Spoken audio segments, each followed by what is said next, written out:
Welcome back to my YouTube channel. तो आज के इस वीडियो में पढ़ने वाले हैं आपका अलजेब्रिक एक्सप्रेशन एंड आइडेंटिटी। तो चलो वीडियो को शुरू करते हैं। तो अलजेब्रिक एक्सप्रेशन क्या होता है, इसको समझने से पहले हमको ये समझना पड़ेगा कि आपका वेरिएबल क्या होता है और कांस्टेंट क्या होता है। चलो समझते हैं पहले आपका वेरिएबल क्या होता है। जैसे वेरिएबल को यदि हम समझने का प्रयास करें तो वेरिएबल को हम लोग बोलते हैं हिंदी में ऐसा कोई क्वांटिटी जिसका क्या हो वैल्यू परिवर्तन होता रहता है, उसको क्या बोलते हैं वेरिएबल। इसमें वर्ड पहले ही लगा हुआ है क्या वेरी, इसमें क्या परिवर्तन होता रहता है। तो हम इसको समझेंगे अपने एक रियल लाइफ के एग्जांपल से। जैसे मैं यहाँ पे एक एग्जांपल दे रहा हूँ मिल्क का, ठीक है।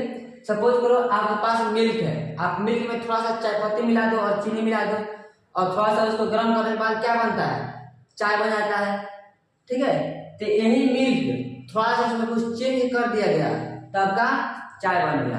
अब देखो इसी मिल्क की हम बात करें, लेकिन अब कंडीशन तुम्हारा क्या है, इस मिल्क को थोड़ा देर के लिए हम गर्म करते हैं और एक ठोस बन जाता है, तब हम क्या बोलते हैं खोआ बोलते हैं। मतलब सिचुएशन चेंज हुआ तो इसका नाम भी चेंज हो गया।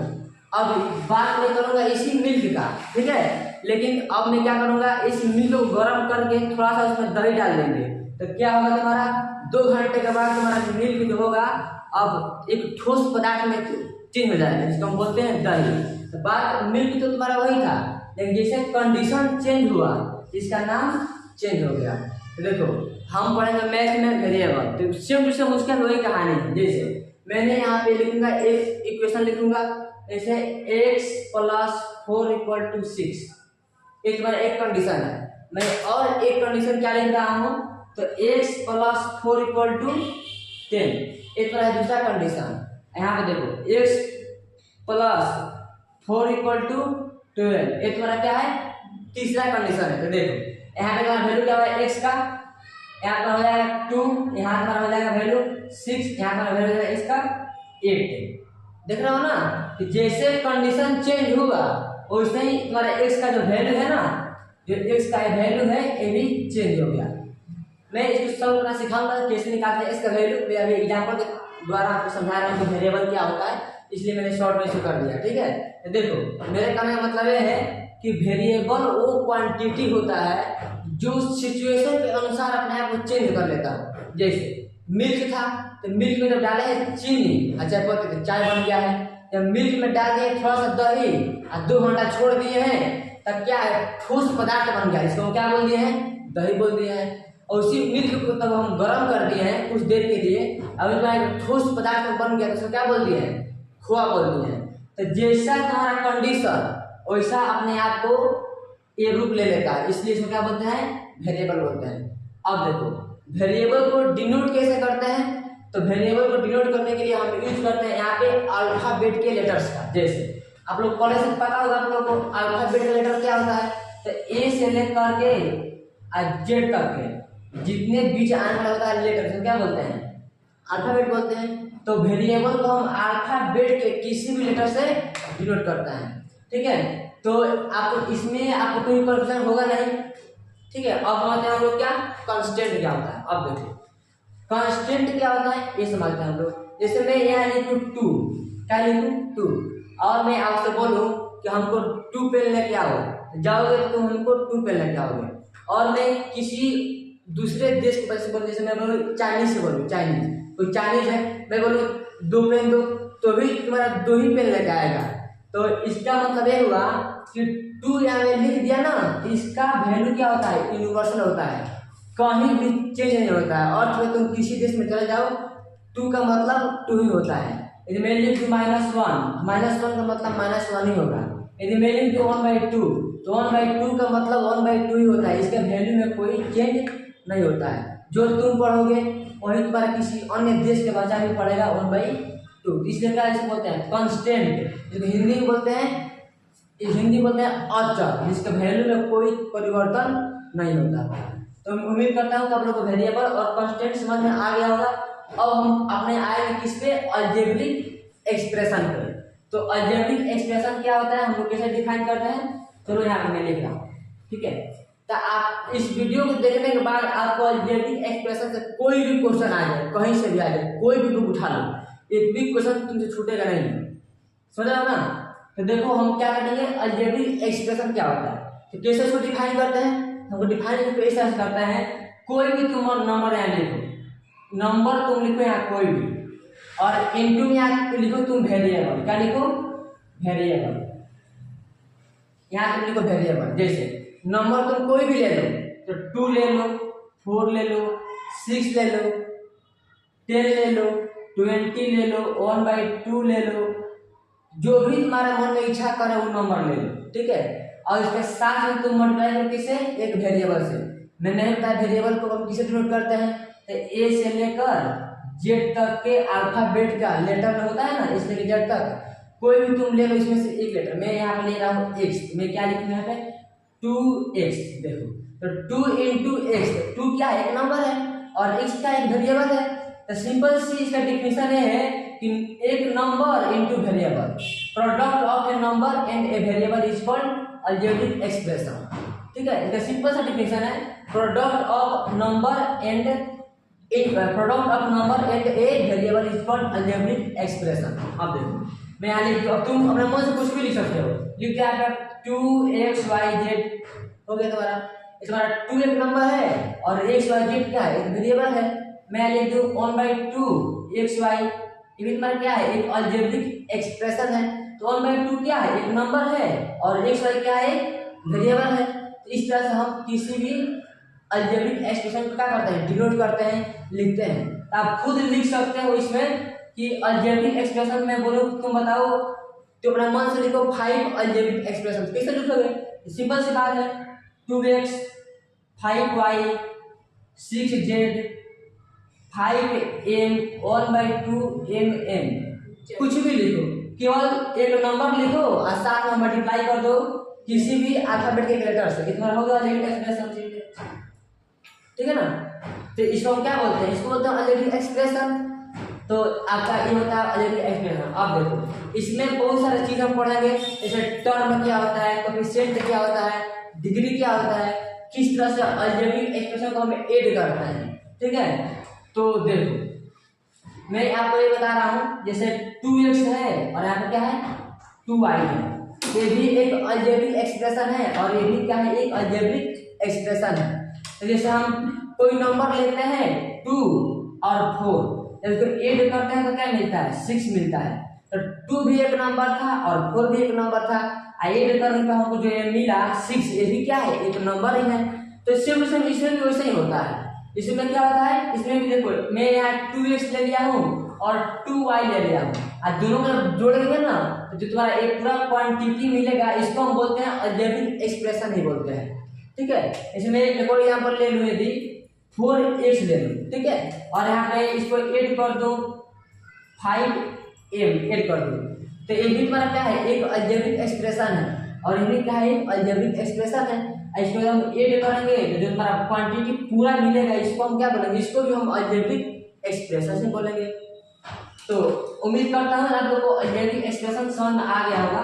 तो चलो मैं अभी एक और एग्जांपल समझता हूँ। देखो जैसे मैं ले लूँ 2x² + 5y + 6, ठीक है। मैंने यहाँ पे 3 लिया हूँ अलजेब्रिक एक्सप्रेशन, 2x², 5y और 6, ठीक है। मैं यहाँ बता दूं, नोट में कोई भी नंबर ले लो, जैसे 1 2 3, आपका नेचुरल नंबर ले लो, होल नंबर ले लो, इंटीजर ले लो, और तुम रेशनल नंबर ले लो, इरेशनल ले लो, कुछ भी लोगे ना तो सब तुम्हारा क्या होता है, अलजेब्रिक एक्सप्रेशन होता है। कैसे, देखो आपका यहाँ हो गया 7x, सॉरी यहाँ पे लिखा हूँ 7, तो इसको क्या हम अलजेब्रिक एक्सप्रेशन का फॉर्म में लिख सकते हैं, तो बिल्कुल लिख सकते हैं। इसको तुम लगा इंटू में x और लगा दो 0, तो हम सबको जैसे पहले से ही पता है, किसी भी क्वांटिटी का यदि पावर 0 हो उसका वैल्यू 1 होता है, होता है ना। इसको मैंने लिख दिया था 7 × 1, और 1 को मैं क्या लिख दिया था, x का पावर 0, इसको मैंने लिख दिया था 7 x का पावर 0। ये भी तुम्हारा क्या है, एक अलजेब्रिक एक्सप्रेशन ही है। इस तरह से हम कोई भी आपका नंबर होता है वो क्या होता है, एक अलजेब्रिक एक्सप्रेशन ही होता है। देखो तो अब हम क्या समझेंगे, आपका टर्म क्या होता है, टर्म समझते हैं क्या होता है। देखो जब 2 या 2 से अधिक अलजेब्रिक एक्सप्रेशन को प्लस साइन के द्वारा और माइनस साइन के द्वारा कनेक्ट करते हैं, मतलब साथ में लाते हैं, तब हम बोलते हैं ना, इसके प्रत्येक पार्ट को हम क्या बोलते हैं, प्रत्येक पार्ट को बोलते हैं टर्म। जैसे अगर 2x² है और 5y है प्लस 6 है, तो देखो 2x² है और प्लस के साथ क्या है 5y है, तो ये आपका अलग है, ये आपका अलग है, और प्लस 6 है, ये भी आपका अलग है, तो इसका क्या बोलते हैं, तो इस सेपरेट पार्ट को हम क्या बोलते हैं, टर्म बोलते हैं। जैसे एक टर्म हो गया, एक ए टर्म हो गया और एक ए टर्म हो गया। मैं पूछूं बताओ इसमें कितना टर्म है, तो क्या कहोगे, 1 2 3 टर्म हो गया। यदि मैं आपसे ए पूछूं बताओ 2x² प्लस 6z प्लस 7, इसमें कितना टर्म है, तो काउंट करो। ए बड़ा पार्ट है ना, ये अलग है, प्लस है तो ये अलग हो गया। अब यहाँ पे 6z है, इससे ये अलग है, बीच में क्या है प्लस है, तो तुम्हारा एक पार्ट ए हो गया, एक पार्ट ए हो गया और एक पार्ट ए हो गया। इसको हम क्या बोलते हैं, टर्म बोलते हैं। तो कुल कितने इसमें टर्म हो गया, 1 2 3, इसमें कुल मिलाकर 3 टर्म हो गया। ठीक है, इस तरह से हम डिनोट करते हैं कि टर्म क्या होता है किसी अलजेब्रिक एक्सप्रेशन का। मैं और एक एग्जांपल दे रहा हूँ, जैसे 2x² plus 5xy z plus 5x, ठीक है ना। तो इसमें भी देखो ये वाला जो पार्ट है ना, इसे सेपरेट किससे, प्लस के द्वारा। ये वाला पार्ट है इसे भी सेपरेट है प्लस साइन के द्वारा, और ये वाला पार्ट है इसे भी सेपरेट है प्लस साइन के द्वारा। तो हम बोलेंगे ये तीनों क्या है, डिफरेंट टर्म है। क्या है, तीनों डिफरेंट क्वांटिटी है, इसलिए इसका क्या है, तीनों डिफरेंट टर्म होगा। तो 1 2 और 3, तो इस अलजेब्रिक एक्सप्रेशन में कितना टर्म हो गया, 1 2 3 टर्म हो गया। ठीक है, अब देखो आपका जो टर्म होता है वो दो टाइप का होता है। क्या होता है, दो तरह का होता है टर्म। आपका होता है दो तरह का, एक होता है लाइक टर्म और दूसरा होता है अनलाइक टर्म। जैसे लाइक टर्म क्या होता है,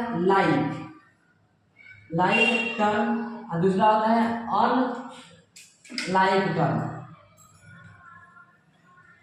ठीक है, तो हम समझेंगे लाइक टर्म क्या होता है, अनलाइक टर्म क्या होता है। देखो दोस्तों, ये बातें हम इसलिए समझ रहे हैं ताकि हम अलजेब्रिक एक्सप्रेशन को जब हम ऐड करना सीखेंगे, सबट्रैक्ट करना सीखेंगे, तो चीज़ें बहुत हेल्प करती हैं। इसके बिना हम किसी अलजेब्रिक एक्सप्रेशन को ऐड नहीं कर सकते हैं, बहुत परेशानी होगा। इसलिए हम पहले समझ लेते हैं कि लाइक टर्म क्या होता है और अनलाइक टर्म क्या होता है। तो हम बहुत सिंपल से इसका एक डिफिनेशन है। तो क्या है लाइक टर्म डिफिनेशन, क्या है, देखो जब भी तुमको यहाँ पे तुम देगा दो अलजेब्रिक एक्सप्रेशन, जैसे यहाँ पे देगा 4x, यहाँ पे दिया 5y, इसमें केवल दो बातों का ध्यान देना होता है। कौन सी दो बातें हैं, देखो यहाँ पे एक तुम्हारा अलजेब्रिक एक्सप्रेशन है, ये भी तुम्हारा क्या है, अलजेब्रिक एक्सप्रेशन है। तो तुम ये देखो दोनों का वेरिएबल सेम है कि नहीं है, क्या देखना है, दोनों का वेरिएबल सेम है कि नहीं है। यहाँ देखो x है, यहाँ पे क्या है y है, सेम नहीं है ना, तुम्हारा क्या है, ये होगा तुम्हारा अनलाइक टर्म। क्या होगा, अनलाइक टर्म। अब देखो एक होगा फर्स्ट कंडीशन। सेकेंड कंडीशन क्या है, तुम्हारा यहाँ दे दिया 4x, यहाँ दे दिया 4x²। इसमें क्या है, देखो दोनों का वेरिएबल तो सेम है लेकिन पावर सेम नहीं है, यहाँ 1 है यहाँ पे 2 है। और पावर क्या होता है, चलो मैं बता रहा हूँ 2 सेकंड में। पावर क्या होता है, जैसे यहाँ पे मैं कोई लिख रहा हूँ नंबर लिखो या कोई वेरिएबल लिखो, यहाँ कोई नंबर लिखो या लिखो वेरिएबल, इसका ऊपर यहाँ लिखा है, इस पार्ट यहाँ लिखा है कारण में कुछ भी लिखो 2 या 3। तो किसी नंबर या वेरिएबल के कारण के ऊपर जो लिखते हैं नंबर ना, इसको बोलते हैं हम लोग पावर। क्या बोलते हैं, पावर। आगे समझ में, देखो तो जब भी हमको ये पहचानना हो, यदि दिया गया हो दो अलजेब्रिक एक्सप्रेशन, हमको ये पहचानना हो ना कि ये लाइक है कि नहीं है, सिंपल सी देखो कि दोनों में आने वाला वेरिएबल सेम है कि नहीं है, और जिससे है तो दोनों का पावर सेम है कि नहीं है। तो यहाँ पे तुम्हारा x है, यहाँ भी x है, वेरिएबल तो सेम हो गया, तुम्हारा एक कंडीशन सर्टिफाई करेगा क्योंकि वेरिएबल क्या है, सेम है। वेरिएबल तुम्हारा क्या हो गया, सेम हो गया। सेकेंड कंडीशन क्या है, पावर होना चाहिए सेम। पावर जो है ना, पावर आपका सेम होना चाहिए। यहाँ पावर क्या है, 1 है, यहाँ पावर क्या है, 2 है, ये भी तुम्हारा लाइक टर्म नहीं हुआ। चलो हम एक और एग्जाम्पल लेते हैं। जैसे अब लिखूँ मैं यहाँ पे 4x और लिखूँ 10x। तो अब इस कंडीशन में क्या है, देखो तुम्हारा वेरिएबल है वो भी सेम है, इसका जो पावर है ना देखो वो भी सेम, यहाँ पावर 1 है, यहाँ भी पावर क्या है 1 है, तो वेरिएबल भी सेम और पावर भी सेम, इसको हम क्या बोलते हैं लाइक टर्म। तो एक और एग्जाम्पल हम लोग लेते हैं, जैसे मैं देखो यहाँ पे 10xy यहाँ लिखूँ 12xy, ठीक है, यहाँ पे देखो तो इसमें इसके आगे कौन सा नंबर इससे कुछ मतलब है, हमको बस दो चीज से मतलब है कि इसका वेरिएबल क्या है और इसका वेरिएबल क्या है। देखो यहाँ भी x, यहाँ भी x, यहाँ भी y, यहाँ भी y, तो वेरिएबल तो भाई दोनों में सेम हो गया, ठीक है। अब देखो यहाँ x का पावर क्या है 1 है, यहाँ पे x का पावर क्या है 1 है, यहाँ पे y का पावर क्या है 1 है, यहाँ पे y का पावर क्या है 1 है। इसका मतलब ये हुआ दोनों क्या है लाइक टर्म है। चलो एक और एग्जाम्पल लेते हैं, देखो मैं यहाँ लिख रहा हूँ 4xy², यहाँ लिख रहा हूँ 4xy, ठीक है। अब क्या आप बता सकते हैं कि ये लाइक टर्म है कि नहीं है, तो देखो कैसे बताएंगे, सिंपल फंडा, पहले देखो दोनों का वेरिएबल सेम है कि नहीं, देखो यहाँ भी x और y, यहाँ भी x और y, भाई वेरिएबल तो सेम है। सेकंड कंडीशन क्या है, पावर भी सेम होना चाहिए, तो देखो यहाँ पे x का पावर कितना है 1 है, यहाँ भी x का पावर कितना है 1 है, अब x का पावर तो मैच कर गया। अब देखो बात दूसरी बात क्या है, वेरिएबल अब आएगा y, तो y का पावर यहाँ पे क्या है 2 है, यहाँ पे क्या है 1 है, भाई x वाला तो मैच कर गया लेकिन y वाला मैच नहीं किया, इसका मतलब क्या है लाइक टर्म नहीं है। तो मैं उम्मीद करता हूँ आप लोग लाइक टर्म समझ गए होंगे। अब हम समझेंगे अनलाइक टर्म क्या होता है। देखो तो इसमें भी वही देखना है, जो आपका टर्म लाइक नहीं है वो क्या है अनलाइक है। तो आप यदि इसको समझ गए हैं तो ऑटोमेटिक आप समझ ही गए। तो जैसे मैंने लिखा 4x²y, यहाँ लिखा 4y²x। अब मैं आपसे पूछना ये चाहता हूँ कि अनलाइक टर्म है कि नहीं है, तो सिंपल सी बात हमको क्या करना है, देखो दोनों में वेरिएबल, यहाँ भी x, यहाँ भी y, यहाँ भी x, यहाँ भी y, भाई दोनों का वेरिएबल सेम है। और सेकंड कंडीशन क्या है कि जो इसमें वेरिएबल है और जो इसमें वेरिएबल है उसका पावर भी सेम होना चाहिए। जैसे यहाँ पे x का पावर क्या है 2 है, यहाँ पे y का पावर क्या है 1 है। अब यहाँ देखो यहाँ पे x का पावर क्या है 1 है और y का पावर क्या है 2 है, तो इसमें जो आ रहा है वेरिएबल उसका पावर 2 है, x का पावर क्या है 2, यहाँ पे इसका 1 है। इसका मतलब क्या है भाई पावर तो नहीं मैच किया, पावर मैच नहीं किया ना, इस बात तुम्हारा ये लाइक टर्म नहीं है, तो क्या होगा भाई अनलाइक होगा, सिंपल सी बात। तो उम्मीद करता हूँ आप लाइक टर्म अनलाइक टर्म समझ गए होंगे। और हम बढ़ते हैं इसका एक स्टेप आगे, और एक स्टेप आगे बढ़ने से पहले मैं आपको ये भी क्लियर कर दूं कि जब भी हम अलजेब्रिक एक्सप्रेशन को ऐड करते हैं या सब्ट्रैक्ट करते हैं, क्या करते हैं ऐड करते हैं या सब्ट्रैक्ट करते हैं, जब ये दो चीज करते हैं तो हमेशा लाइक टर्म के साथ ही होता है। कभी भी लाइक टर्म आपस में ऐड होता है और कभी भी लाइक टर्म आपस में क्या होता है सब्ट्रैक्ट होता है। जैसे मैं आपको बोल दूं 4x + 5x कितना होगा, तो 5 और 4 कितना होगा 9 है ना, और दोनों में वेरिएबल का है x, x लिखो कितना हो गया आंसर। और मैं ये बोलूं कि 5x - 4x क्या होगा, तो 5 में जाएगा 4 कितना होगा 1 होगा, और दोनों में वेरिएबल क्या है x, x लिख दो, ठीक है ना। तो आपको ये भी बात ध्यान रखना है, तो अभी हम लाइक टर्म को ऐड कर सकते हैं और सब्ट्रैक्ट कर सकते हैं, ठीक है। चलो आगे बढ़ते हैं। तो मैं अभी सिखाऊंगा आपको कि किस तरह से किसी अलजेब्रिक एक्सप्रेशन के टर्म को कैसे ऐड करते हैं, कैसे सब्ट्रैक्ट करते हैं। मैं तो आपको बताऊंगा कि इतना हमेशा याद रखना, कभी लाइक टर्म को हम ऐड कर सकते हैं और सब्ट्रैक्ट कर सकते हैं। चलो सीखते हैं। अब देखो इसके बाद क्या था, अब क्या था यहाँ पे कोएफिशिएंट, यही बहुत आसान चीज है कोएफिशिएंट। जैसे अभी चुटकी में हम लोग समझ लेंगे क्या होता है कोएफिशिएंट। देखो इसमें यहाँ पे लिख रहा हूँ 4xy/z, ठीक है ना। ये यहाँ क्या है एक अलजेब्रिक एक्सप्रेशन है, क्योंकि इसमें क्या है एक नंबर है और वेरिएबल है, इसको क्या बोलते हैं अलजेब्रिक एक्सप्रेशन।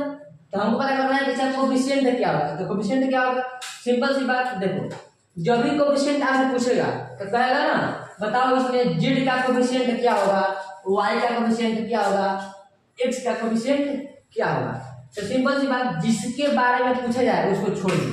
मैं पूछ रहा हूँ बताओ z का कोएफिशिएंट क्या होगा, तो इसको छोड़ो क्या बचा 4xy, तो इसका तो आपका 4xy z का कोएफिशिएंट हो गया। यदि मैं पूछूं यहाँ पे बताओ 4x स्क्वायर वाई में x स्क्वायर का कोफिशिएंट क्या होगा, तो सिंपल सी बात, इसको छोड़ो क्या बच गया 4y, तो x स्क्वायर का कोफिशिएंट क्या हो गया तुम्हारा 4y हो गया। चलिए एक और एग्जांपल लेता हूँ, जैसे मैं यहाँ लिखूँ 3xy स्क्वायर, मैं आपसे पूछूं y स्क्वायर का कोफिशिएंट इसमें क्या होगा, इसको छोड़ दो क्या बचा तुम्हारा -3x, जो बच गया ना वो तुम्हारा क्या होगा y स्क्वायर का कोफिशिएंट हो गया, जाहिर सी बात है। अब देखो मैं इसमें एक चीज और मैं सुनाना चाहूंगा कोफिशिएंट में, वो आपका देखो क्या होगा। कोफिशिएंट आपका भी होता है दो तरह, एक होता है न्यूमेरिक होता है और एक होता है वेरिएबल वाला। देखो मैं पूछूं ना बताओ न्यूमेरिक कोफिशिएंट ऑफ 4xyz, मैं ऐसे पूछूं ना 4xyz का न्यूमेरिक कोफिशिएंट क्या है, देखो यहाँ है न्यूमेरिक मीन्स क्या होता है नंबर होता है, जाहिर सी बात है नंबर क्या है 1 2 3 4 5 -1 -2 -3 1/2 1/4 1/6 आपका नंबर होता है। तो जब भी पूछेगा बताओ न्यूमेरिक कोफिशिएंट क्या होगा इसका, इसमें नंबर कौन सा है भाई, नंबर कौन सा है, नंबर 4 है, 4 हो जाएगा। यदि मैं पूछूं -3x स्क्वायर वाई का न्यूमेरिक कोफिशिएंट क्या है, न्यूमेरिक कोफिशिएंट क्या है, तो देखो कौन सा नंबर इसमें है, -3 है तो हो जाएगा तुम्हारा -3, ठीक है। आपको उम्मीद करता हूँ आपको समझ में आया होगा कोफिशिएंट क्या होता है। अब हम समझेंगे कि इसमें डिग्री क्या होता है। देखो तो डिग्री क्या होता है, चलो समझते हैं इसको चुटकी में। और लोग देखो डिग्री क्या होता है, तो तुम यहाँ पे कोई भी लिखो एक अलजेब्रिक एक्सप्रेशन, जैसे मैं यहाँ लिख दिया हूँ 4x² + 5y + 6 मैं लिख दिया ना। अब मैं कुछ बता देता डिग्री क्या होता है, तो किसी भी अलजेब्रिक एक्सप्रेशन में आने वाला वेरिएबल का पावर जो होता है मैक्सिमम ना, उसको बोलते हैं इसका डिग्री। जैसे यहाँ पे मैक्सिमम पावर क्या है, इसका पावर 1 है, इसका पावर क्या है 2 है, इसका डिग्री क्या हो जाएगा 2 हो जाएगा, सिंपल सी बात। चलो मैं एक और एग्जांपल लेता हूँ, जैसे मैं यहाँ बताऊँ आपको x का पावर 3 + 2x² + 6, इस अलजेब्रिक एक्सप्रेशन में डिग्री क्या होगा भाई, डिग्री क्या होगा जो मैक्सिमम पावर होता है, मैक्सिमम पावर क्या है, यहाँ पे पावर 2 है, यहाँ पावर क्या है 3 है, इसका डिग्री हो जाएगा आपका 3, सिंपल सी बात। चलो एक और एग्जांपल लेते हैं, मैं यहाँ पे पूछूं 4xyz + 6x, बताओ इसमें आपका डिग्री क्या होगा, इस अलजेब्रिक एक्सप्रेशन का डिग्री क्या होगा। तो सिंपल बात देखो, जब भी तुम्हारा वेरिएबल आ जाए एक से अधिक तो सबका पावर काउंट करो। जैसे x का पावर 1 है, y का पावर 1 है, z का पावर 1 है, ये तीनों का पावर को ऐड करोगे कितना होगा 1 + 1 + 1 3 हो जाएगा, तो आपका यहीं पर डिग्री हो जाता है। जैसे एक और एग्जांपल समझो, मैं अब एग्जांपल ले लूँ यहाँ पे 4x² + 6xy, ठीक है। देखो इसका डिग्री कैसे निकालेंगे, तो x का पावर क्या है 2 है, y का पावर क्या है 1 है, दोनों मिलकर कितना होगा 3। यहाँ देखो x का पावर कितना है 1, y का पावर कितना है 1, दोनों मिलकर कितना होगा 2। बताओ दोनों में बड़ा कौन है, 3 बड़ा है ना, तो तुम्हारा इसका डिग्री क्या होगा 3 होगा। चलो मैं एक और एग्जांपल लेता हूँ, इसमें आपको ये बताऊं कि 5x² y² z + 6xyz में अब पूछो बताओ इसका डिग्री क्या होगा। सिंपल सी बात जो मैंने बताया कि इसमें आया है 3 वेरिएबल, तो तीनों का पावर काउंट करो, x का पावर 2, y का पावर 2 और z का पावर कितना है 1 है, तो 2 + 2 + 1 कितना होगा 5। यहाँ देखो x का पावर 1, y का पावर 1, z का पावर 1, तो 1 + 1 + 1 कितना होगा 3, दोनों में बड़ा कौन है 5 बड़ा है, इसका डिग्री क्या होगा 5 हो जाएगा, ठीक है। तो इस तरह से हम लोग पढ़ाई करते हैं, आपका किसी भी अलजेब्रिक एक्सप्रेशन का डिग्री क्या होता है इस तरह से निकालते हैं। तो मैं उम्मीद करता हूँ आप सबको ये वीडियो बहुत अच्छा हेल्पफुल रहा होगा। तो चलो मैं एक बार रिमाइंड करता हूँ हम लोगों ने इस वीडियो में क्या क्या पढ़ाई किया है, क्या क्या सीखा है। तो पहले हम लोग क्या सीखे थे, वेरिएबल क्या होता है, ठीक है ना, और कांस्टेंट क्या होता है, कांस्टेंट वेरिएबल क्या होता है, कांस्टेंट क्या होता है, हम लोगों ने ये अच्छे से सीखा। और उस बार हम लोगों ने क्या सीखा, अलजेब्रिक एक्सप्रेशन क्या होता है। उस बार हम लोग क्या सीखा, टर्म क्या होता है, टर्म किसे कहते हैं, टर्म कितने तरह का होता है, लाइक टर्म, अनलाइक टर्म, क्या सीखा था हम लोगों ने? टर्म। क्या टर्म होता है? लाइक होता है और अनलाइक होता है। इस बात हम लोग क्या सीखे थे? कोफिशिएंट क्या होता है? उस बात हम लोग क्या सीखे थे? डिग्री क्या होता है। ठीक है ना? अब हम आने वाले वीडियो में ये सीखेंगे कि किसी अलजेब्रिक एक्सप्रेशन के टर्म को कैसे ऐड करते हैं, कैसे सब्ट्रैक्ट करते हैं और कैसे मल्टीप्लाई करते हैं और कैसे डिवाइड करते हैं।